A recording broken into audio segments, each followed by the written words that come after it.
Hi friends, నా పేరు doctor Ravish Sunkara. నేను న్యూరోసర్జన్ 8 హాస్పిటల్స్ హైదరాబాద్లో ప్రాక్టీస్ చేస్తున్నాను. ఇవాళ మనము సింపుల్ టాపిక్ హెడేక్స్, తలనొప్పులు గురించి మాట్లాడుకుందాం. One of the most common complaint మేము మా ప్రాక్టీస్లో చూసేది. అసలు ఈ తలనొప్పులు ఎందుకు వస్తాయి, దీని కారణాలు ఏంటి, దీని టైప్స్ ఏంటి, ఇలాంటి వేరియస్ టాపిక్స్ గురించి మనం డీటెయిల్గా డిస్కస్ చేసుకుందాం. అన్ని తలనొప్పులు మైగ్రేన్లు, తలనొప్పి వస్తే ట్యూమర్ ఉంటుంది, ఇలాంటి చాలా అపోహలు మన సొసైటీలో తిరుగుతూ ఉంటాయి.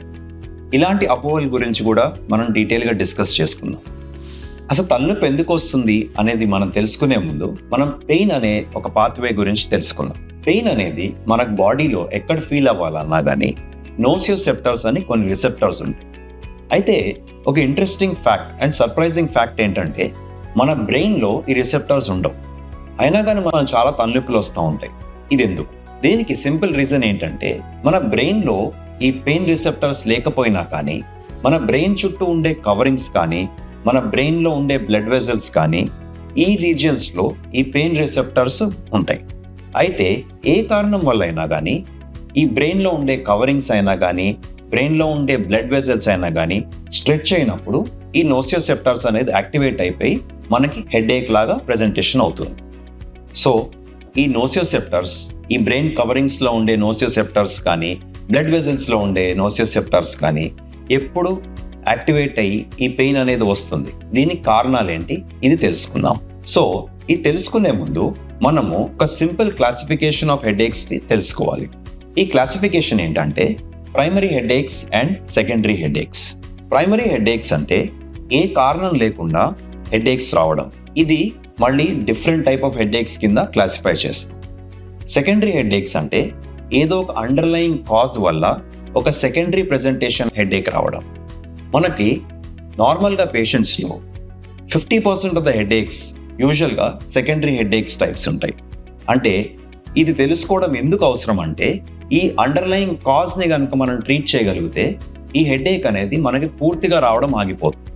సో ఈ సెకండరీ హెడేక్స్కి సింపుల్ కారణాలు మనం తెలుసుకుందాం. ఫర్ ఎగ్జాంపుల్ సైనస్ హెడేక్ అంటే మనకి మన ఈ ఫేస్ రీజియన్లో కొన్ని ఏరియాస్ సైనసెస్ అని ఉంటాయి. జలుబు చేసినప్పుడు అన్నా కానీ ఏదన్నా ఎలర్జీస్ వచ్చినప్పుడు కానీ ఈ సైనస్ అనేది ఇన్ఫ్లేమ్ అవుతుంది. ఈ ఇన్ఫ్లమేషన్ వల్ల ఇండైరెక్ట్గా మనకి హెడేక్స్ వస్తాయి. దీన్ని సైనస్ హెడేక్ అంటాం. అనదర్ వెరీ కామన్ రీజన్ ఇలాంటి సెకండరీ హెడేక్స్ రావడానికి హైపర్ టెన్షన్, అంటే బ్లడ్ ప్రెషర్ ఎక్కువ అవడం. ఈ బ్లడ్ ప్రెషర్ ఎక్కువ అయినప్పుడు ఆటోమేటిక్గా హెడేక్స్ వస్తాయి. ఆడవాళ్ళలో హార్మోనల్ చేంజెస్ అంటే సైకిల్స్, పీరియడ్స్ రావడం టైంలో హెడేక్స్ ఎక్కువగా చూస్తూ ఉంటాం. ఇది కూడా one of the secondary headache form. చాలామంది పెరిగే పిల్లల్లో ఐసైట్ చేంజెస్ రావడంతో ఇలాంటి హెడేక్స్, ఐ స్ట్రెయిన్ ఎక్కువ అయ్యి ఇలాంటి హెడేక్స్ వస్తూ ఉంటాయి. ఇది కూడా one form of secondary headaches. ఇలాంటి సింపుల్ రీజన్స్ కాకుండా కొన్నిసార్లు కొన్ని సీరియస్ ప్రాబ్లమ్స్, ఉదాహరణకి హెడ్ ఇంజురీ, తలకి గాయం తగిలినప్పుడు హెడేక్స్ రావడము, లేదా లోపల ఏదన్నా ట్యూమర్స్ అంటే బ్రెయిన్ ట్యూమర్స్ ఉంటే హెడేక్స్ రావడము, ఏదన్నా వాస్కులర్ ప్రాబ్లమ్స్ అంటే ఎన్యూరిజమ్స్ కానీ ఏవిఎమ్స్ కానీ అంటే బ్రెయిన్లో ఉండే ఏదన్నా డిస్టర్బెన్సెస్ అయ్యి అలాంటి కారణాల వల్ల హెడేక్స్ రావడానికి కూడా మనం సెకండరీ హెడేక్స్ గానే గుర్తిస్తాం. సో టోటల్గా మనకి ఆల్మోస్ట్ 100-150 కారణాలు మనం ఈ సెకండరీ హెడేక్స్లో గుర్తించాం. ఇది తెలుసుకోవడం ఎందుకు అవసరం అంటే చాలామంది పేషెంట్స్ ఇలాంటి సింపుల్ రీజన్స్ని లైక్ ఐసైట్, బీపీ ప్రాబ్లమ్స్ ఇలాంటివి గుర్తించకుండా హెడేక్ ట్రీట్మెంట్ అనేది కంటిన్యూస్గా మెడిసిన్స్ తీసుకుంటూ చాలా టైం గడిపేస్తూ ఉంటారు. అయితే కొంతమంది పేషెంట్స్లో మాత్రము ఇలాంటి సెకండరీ హెడేక్స్కి కారణాలు ఏమీ లేకుండా హెడేక్స్ వస్తూ ఉంటాయి. వీటిని మనము ప్రైమరీ హెడేక్స్ కింద గుర్తిస్తాం. One of the most common primary form of headache మనం చూసేది మైగ్రేన్ హెడేక్. ఈ మైగ్రేన్ హెడేక్ మీరు ఈ పిక్చర్లో చూసినట్టయితే ఒక side of the head usually painful, ఒక థ్రాబింగ్ టైప్ ఆఫ్ పెయిన్ అంటే ఒక పల్సేటింగ్ పెయిన్ లాగా చాలా మంది పేషెంట్స్ ఎక్స్పీరియన్స్ చేస్తూ ఉంటారు. అలాగే టెన్షన్ హెడేక్స్ అంటూ, క్లస్టర్ హెడేక్స్ అంటూ ఒక 2-3 రకాల ప్రైమరీ ఫార్మ్ ఆఫ్ హెడేక్స్ మనము పేషెంట్స్లో చూస్తూ ఉంటాం.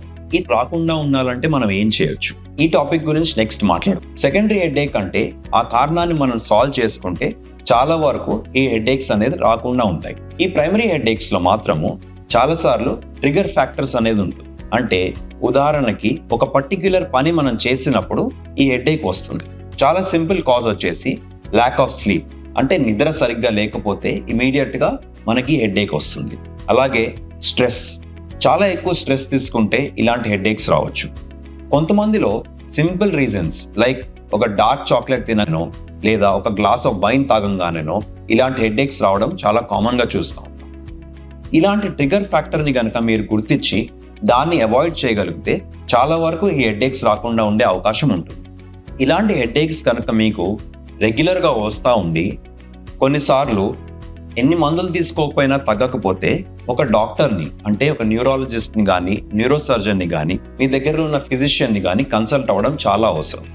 ఎందుకంటే ఇలాంటి సెకండరీ కాజెస్ని గుర్తిస్తామో లేదా ఈ ప్రైమరీ కాజెస్ని గుర్తించి దానికి తగిన ట్రీట్మెంట్ చేసుకోవడం చాలా అవసరం. ఫైనల్గా నేను చెప్పదలుచుకుంది ఏంటంటే మోస్ట్ ఆఫ్ ద హెడేక్స్ అనేది ఏదో ఒక సెకండరీ రీజన్ వల్ల మనకు వస్తూ ఉంటాయి. సో ఇలాంటి సెకండరీ కారణాలని గుర్తించి ఆ కారణాలని ట్రీట్ చేసుకుని, అలాగే మన లైఫ్ స్టైల్ మోడిఫికేషన్స్, అంటే ప్రాపర్గా వాటర్ తాగి టైంకి భోజనాలు చేసి స్ట్రెస్ మేనేజ్మెంట్, యోగా, మెడిటేషన్ లాంటి టెక్నిక్స్ ఫాలో అవుతూ రెగ్యులర్ ఎక్సర్సైజ్ చేసుకుంటే ఈ హెడేక్స్ అనేది రాకుండా ఉండే అవకాశం చాలా ఎక్కువ. కానీ ఇలాంటి హెడేక్స్ కనుక మీరు హెల్తీ లైఫ్ స్టైల్ ఉన్నా కానీ మీరు రెగ్యులర్గా వస్తూ ఉంటే మీ దగ్గర ఉన్న డాక్టర్ని కన్సల్ట్ అవుతే చాలా మంచిది.